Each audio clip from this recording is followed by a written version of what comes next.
안녕하세요, 연막구름입니다. 신형 트랙스 돌풍을 일으키고 있어요. 출시가 된 날 며칠 지나서 영업사한테 물어보니까 한 5,000대 정도 돌파할 것 같아요, 이런 얘기가 들렸는데 오늘은 일요일입니다. 1만 대에 접근했다는 얘기들이 들리고 있어요. 쉐보레 브랜드에 출시한 신형 차량 중에서 이 1만 대라는 숫자는 정말 대단한 건데요. 채널에도 많은 질문들이 있었죠. 여러분들이 디자인이나 이런 부분들은 이미 익숙하게 보셨기 때문에 확인이 안 된, 아니면 조금 더 궁금하신 이 부분만 간단하게 체크해 보겠습니다.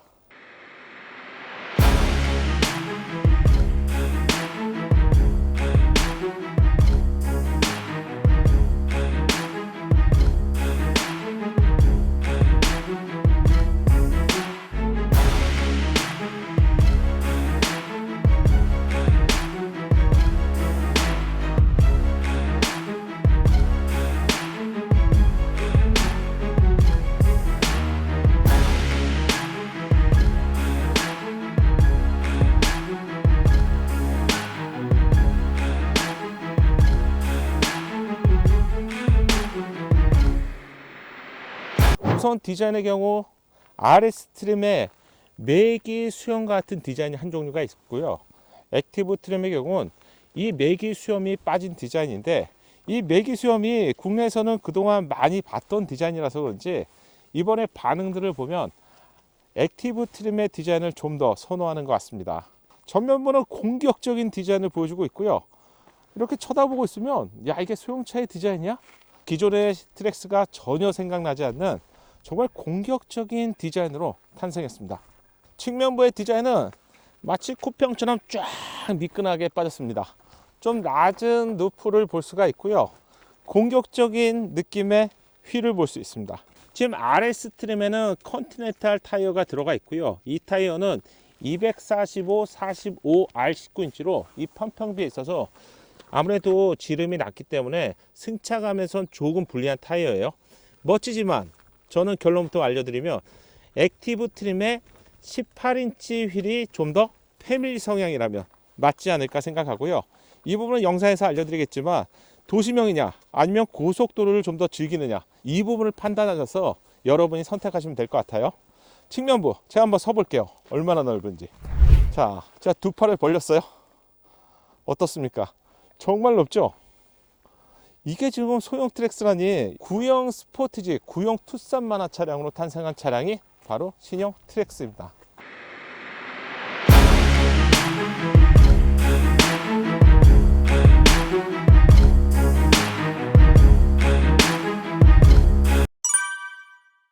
후면부 디자인, 전면부와 측면부에 비해서 좀 아쉽다는 반응이 많았어요. 사진에서는요. 실제 이 차량을 보니까 전면부, 측면부보다 조금 아쉽긴 합니다. 그런데 왜 그럴까 고민을 해봤는데, 이 트렁크 면적 자체가 굉장히 넓잖아요. 거기에 양 끝에 테일램프가 걸려 있는 것처럼 보이기 때문에 그런데 실제 차량을 본다면 그렇게 심심하지는 않습니다. 상대적인 거고요. 이 부분은 여러분들이 직접 한번 보시고 판단하시면 될 것 같아요. 채널에서 정말 많이 질문 주셨던 부분이 요 놈이에요. 사이드 미러 접힙니까? 저도 쉐보레 차량을 잘 타지 않아서 접힐까? 보시죠.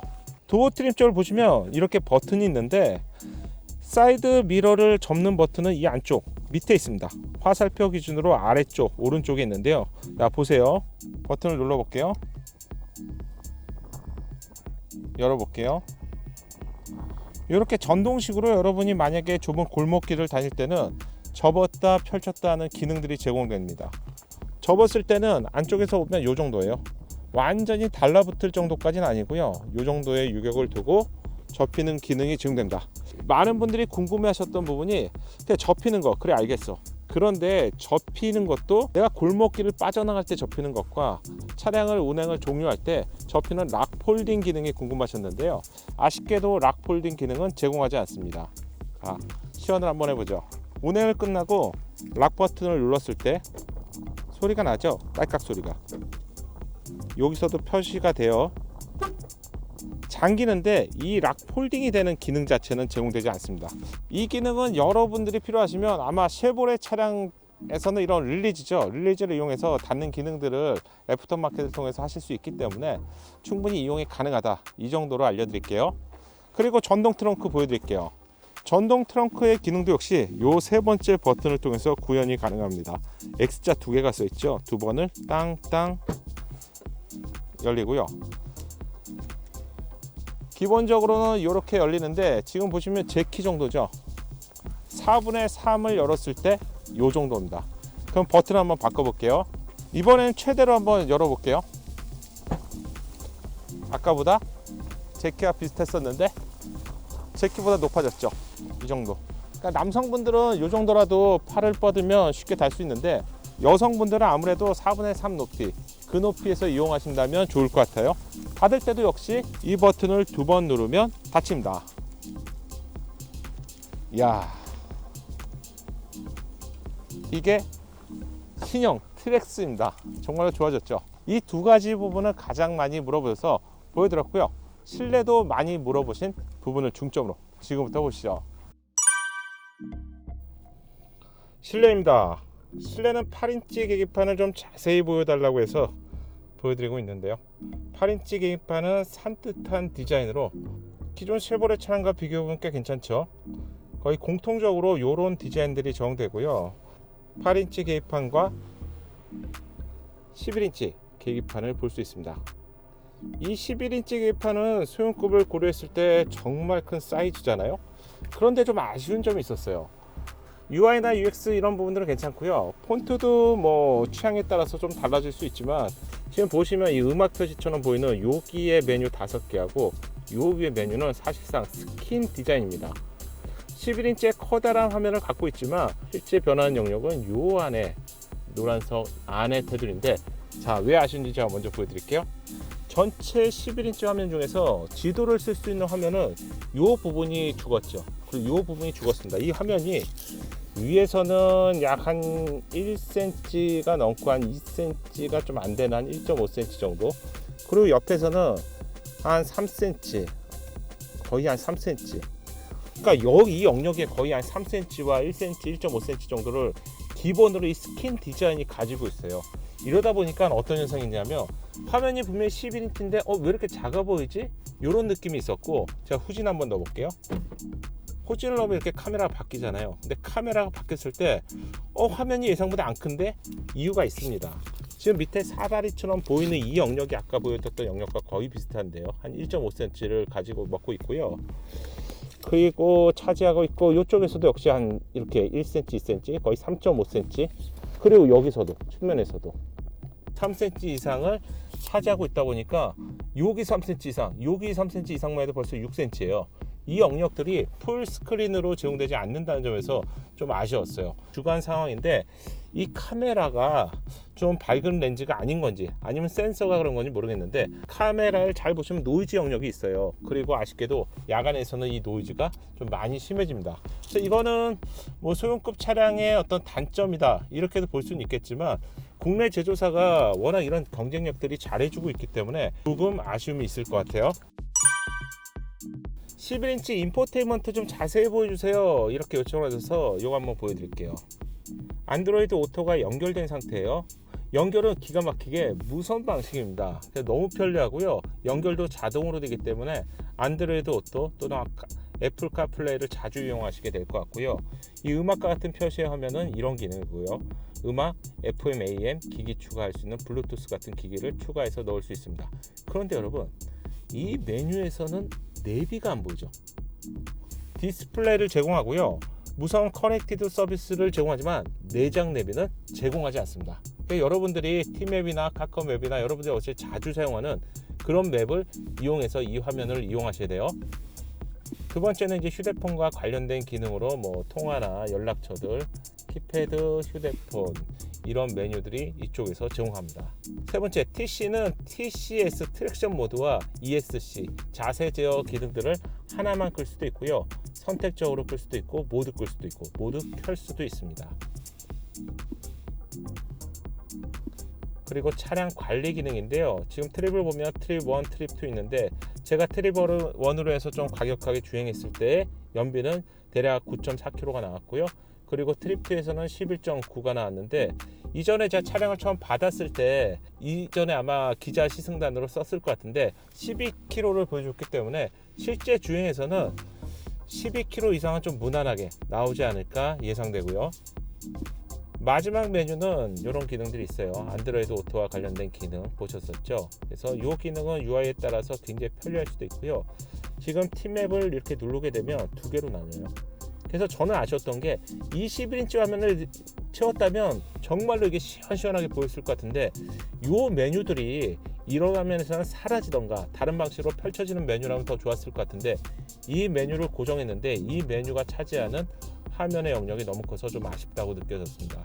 최근 업데이트가 된 안드로이드 화면도 잠깐 알려드리면, 팀맵을 처음 누르면 완전히 펼쳐지고요. 누르게 되면 다시 줄어들고요. 이쪽 음악 미디어 쪽에서도 이렇게 누르면 리스트들이 나옵니다. 그래서 사용해 보니까 굉장히 편리해요. 그 음악 메뉴, 뭐 전화 관련된 메뉴. 이 메뉴는 이 정도만 보여드리면 될 것 같죠?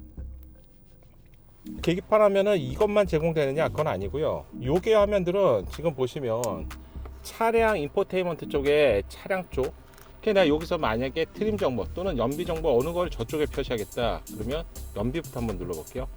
연비를 누르게 되면 상세 화면으로 이동이 되고요. 계기판에 표시할 게 이렇게 누르잖아요. 그러면 이쪽으로 가볼게요. 계기판으로 갔을 때 화면이 이렇게 바뀝니다. 위에 숫자만 남게 되죠. 다시 한번 해볼까요? 게이지에 있는 배터리 전압을 좀 보고 싶어, 또는 나는 냉각수 온도를 좀 보고 싶어. 냉각수 온도를 계기판에 표시, 요걸 누르면 이렇게 계기판에 표시가 됩니다.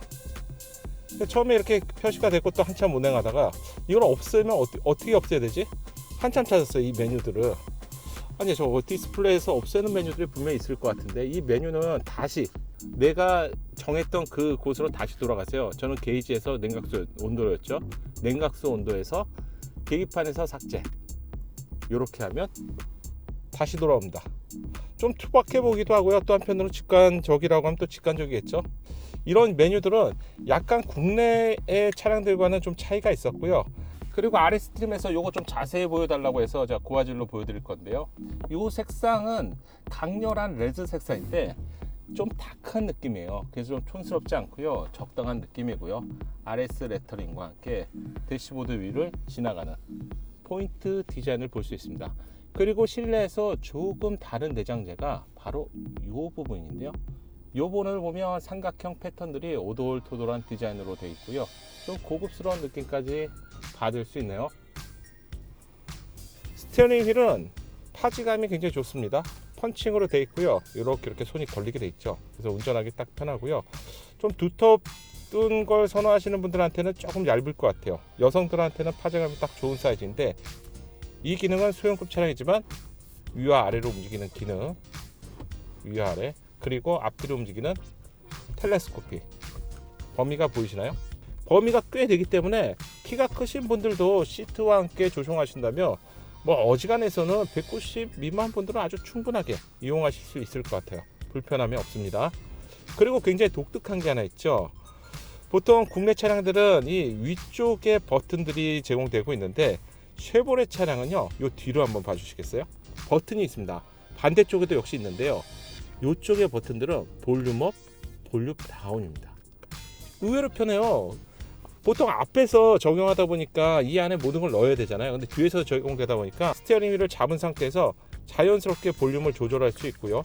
그리고 반대쪽에 있는 거 굳이 보여드리진 않을게요. 반대쪽 이쪽인데요. 반대쪽에 있는 이 버튼들은 곡을 넘기는 버튼입니다.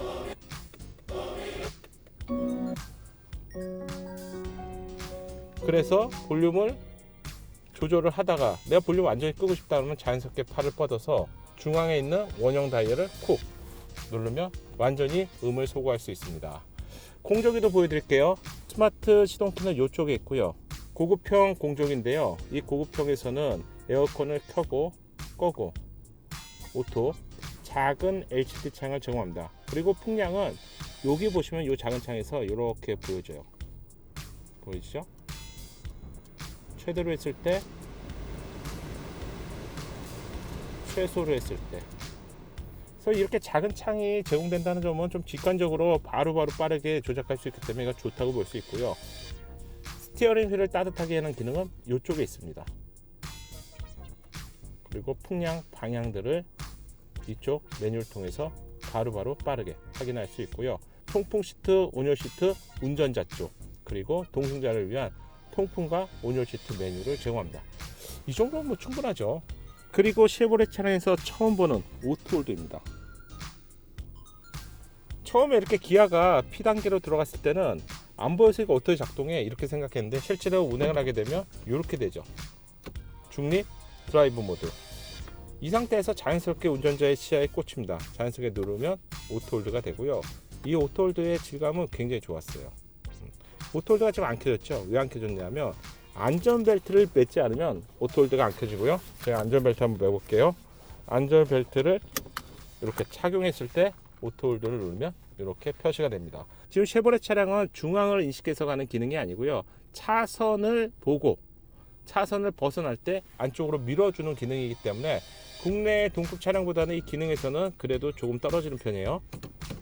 레드 포인트 디자인 이렇게 삽입이 되었고요. 스티치도 제공됩니다. 이 정도면 소형 차량에서는 충분한 디자인 요소인 것 같아요. 그리고 한 가지만 더 보여드리면 비상 버튼은 신형 트랙스에서는 공조기 오른쪽에 제공됩니다. 그래서 이게 만약에 팔이 멀게 느껴진다면 조작하는데 불편할 것 같은데 실제로는 앉은 상태에서 팔을 손으로 이렇게 자연스럽게 뻗치며 닿을 수 있는 거리에 제공되고요. 트레일 블레이저 신형에서는 이 부분에 들어가더라고요. 이 송풍구와 송풍구 중앙 부분에 비상 버튼이 이동하면서 좋은 위치에서 제공된다는 점도 장점이라고 할 수 있겠죠. 두 개의 컵홀더 하단에는 이렇게 수납 공간을 제공하고요. 이 공간에는 이렇게 키를 올려놓거나 또는 충전이 끝나게 되면 이렇게 자연스럽게 올려놓을 수 있겠죠. 그리고 스마트폰 충전은 이 앞에서 제공됩니다. 저는 제일 큰 사이즈의 울트라 S21을 사용하고 있는데요. 이 정도면은 이거보다 폰이 더 커진다는 문제가 있지만 이것도 지금 제일 큰 폰이라서 현재 기준이라면 큰 폰들도 충분히 충전을 할 수 있고요. 암레스트 하단의 수납 공간은 막 그렇게 깊거나 넓진 않아요. 500짜리 물병이면요 물병에 완전히 들어갑니다. 그래서 깊이는 충분하고요. 그래도 쓰임새 있는 수납 공간을 제공한다고 볼 수 있겠네요. 새 공간이 궁금하다고 하셔서 좀 자세히 보여드렸어요. 궁금증이 어느 정도 해소되셨죠? 지금부터는 달려보겠습니다. 작은 도움이 되셨다면 좋아요 부탁드리고요. 구독과 알림 설정을 통해서 정확한 신차 정보를 빠르게 만나보세요. 감사합니다.